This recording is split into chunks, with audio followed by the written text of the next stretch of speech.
Assalamualaikum warahmatullahi wabarakatuh. Teman-teman, selamat datang kembali di Warung Kopi Kripto Tarakan Vision FX.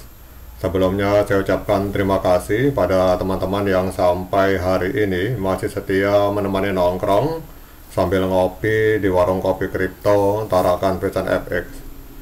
Oke teman-teman, seperti biasa sebelum kita berbicara tentang dunia kripto, mari hari ini kita berdoa bersama-sama, memohon kepada Allah agar kita semua senantiasa diberikan nikmat berupa kesehatan dan juga diberikan keberkahan dalam setiap rezeki yang kita terima pada hari ini.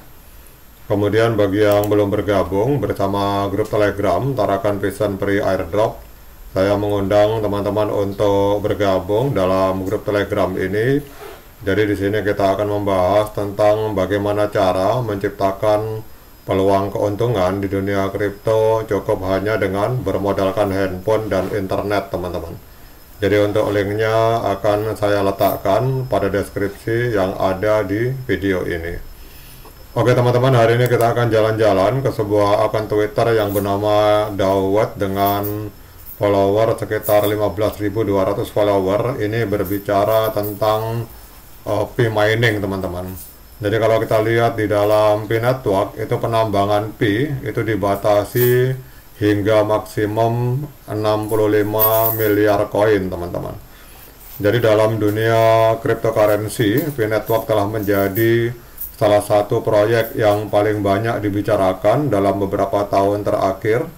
Jadi berbeda dengan Bitcoin atau Ethereum yang membutuhkan perangkat keras canggih dan konsumsi energi besar untuk menambang koin, P network memungkinkan pengguna untuk menambang melalui aplikasi seluler sederhana tanpa menguras daya baterai atau sumber daya perangkat, teman-teman. Namun ada batasan penting yang harus dipahami oleh para pengguna, yaitu bahwa penambangan P itu dibatasi hingga maksimal 65 miliar koin dari total pasokan maksimum sebesar 100 miliar koin P, teman-teman. Jadi dalam video ini kita akan membahas secara mendalam tentang pembatasan penambangan P, kemudian dampaknya pada ekosistem, serta status migrasi dan distribusi koin pada saat ini, teman-teman.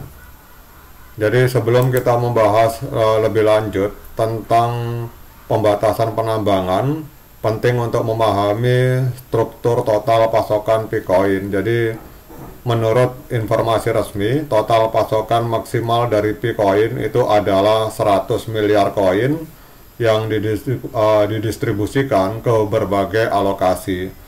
Jadi 65% untuk penambangan, kemudian 10% untuk ekspansi ekosistem, dan 9% untuk likuiditas pertukaran, serta sisanya 20% itu untuk tim pendiri dan core team, teman-teman. Kemudian pertanyaannya, mengapa penambangan Bitcoin dibatasi hingga hanya 65 miliar koin, teman-teman. Jadi pembatasan penambangan hingga 65 miliar koin itu bukanlah sebuah keputusan acak, tetapi juga merupakan strategi yang dirancang untuk menjaga stabilitas nilai dari Bitcoin di masa depan. Ada beberapa alasan utama mengapa pembatasan ini diterapkan, teman-teman. Jadi yang pertama adalah untuk menghindari inflasi yang berlebihan. Jadi kita tahu bahwa salah satu masalah utama dalam cryptocurrency itu adalah resiko inflasi jika pasokan koin tidak dikendalikan. Jika terlalu banyak koin yang beredar, maka nilai setiap koin dapat menurun secara signifikan. Jadi dengan membatasi penambangan hingga hanya terbatas 65 miliar koin, P network berusaha untuk memastikan bahwa pasokan koin tetap terkendali dan nilainya stabil, teman-teman. Kemudian pembatasan penambangan koin itu juga dirancang untuk mendorong partisipasi awal.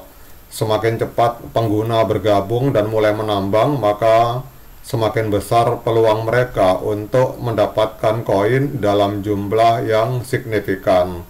Jadi seiring bertambahnya jumlah pionir, maka tingkat penambangan akan berkurang secara bertahap sehingga menciptakan urgensi bagi calon penambang untuk bergabung lebih awal, teman-teman. Kemudian dengan pembatasan penambangan, maka P-Network dapat memastikan bahwa koin yang tersedia itu cukup untuk mendukung pengembangan ekosistem dalam jangka panjang. Dan hal ini juga akan memberikan ruang bagi inovasi dan pengembangan fitur baru tanpa khawatir tentang kelebihan pasokan koin, teman-teman. Jadi hingga Februari tahun 2025, sekitar 6 miliar koin Pi telah berhasil dimigrasikan setelah pengguna melewati proses verifikasi identitas. Jadi kalau kita lihat di sini, sekitar ada 6 miliar koin yang berhasil dimigrasikan setelah melewati KYC. Ini adalah informasi dari DAO. Dan ini dari jumlah tersebut hanya sekitar 1 miliar koin yang telah dibuka locknya atau kuncinya, teman-teman, yang telah di-unlock dan siap digunakan oleh penggunanya. Jadi proses migrasi ini merupakan sebuah langkah penting untuk menuju peluncuran Open Mainnet P-Network yang diharapkan akan menjadi tonggak besar dalam sejarah proyek ini dan digadang-gadang akan diluncurkan di kuartal pertama tahun 2025 ini. Jadi proses migrasi ini merupakan sebuah langkah penting menuju tahapan ini. Namun penting untuk dicatat bahwa tidak semua koin yang dimigrasikan itu dapat digunakan secara langsung. Sebagian besar koin masih dalam status terkunci dan akan dibuka secara bertahap sesuai dengan jadwal yang ditentukan oleh P-Network dan sesuai dengan jadwal kuncian yang ditetapkan oleh masing-masing pionir, teman-teman.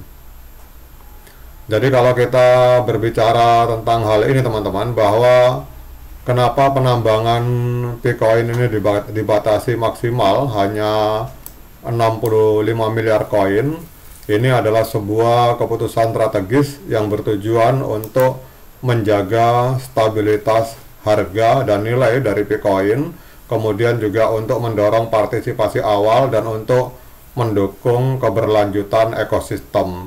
Jadi bagi hingga Februari 2025 itu sekitar 6 miliar koin telah dimigrasikan setelah KYC dan dengan hanya sekitar 1 miliar koin yang tersedia untuk digunakan, teman-teman. Meskipun pembatasan ini memiliki banyak manfaat, ada juga tantangan dan resiko yang harus dihadapi. Jadi seperti misalkan resiko turunnya nilai koin dan tantangan teknologi, teman-teman. Jadi bagi para pengguna P-Network penting untuk tetap selalu waspada dan memahami dinamika dari proyek ini. Dengan adopsi yang luas dan pengembangan ekosistem yang berkelanjutan, P-Network memiliki potensi untuk menjadi salah satu cryptocurrency yang paling relevan di masa depan, teman-teman. Namun seperti halnya investasi apapun selalu ada risiko dan para pionir harus tetap membuat keputusan berdasarkan informasi yang tepat dan selalu berhati-hati. Oke, teman-teman, demikian update informasi ini. Tetap semangat menciptakan profit di dunia kripto. Cukup hanya dengan bermodalkan handphone dan internet. Jadi tetap semangat, klik petirnya, ignore the hater. Bagi yang ngopi, silakan diseruput kopinya mumpung masih panas. Sekian dari saya. Assalamualaikum warahmatullahi wabarakatuh.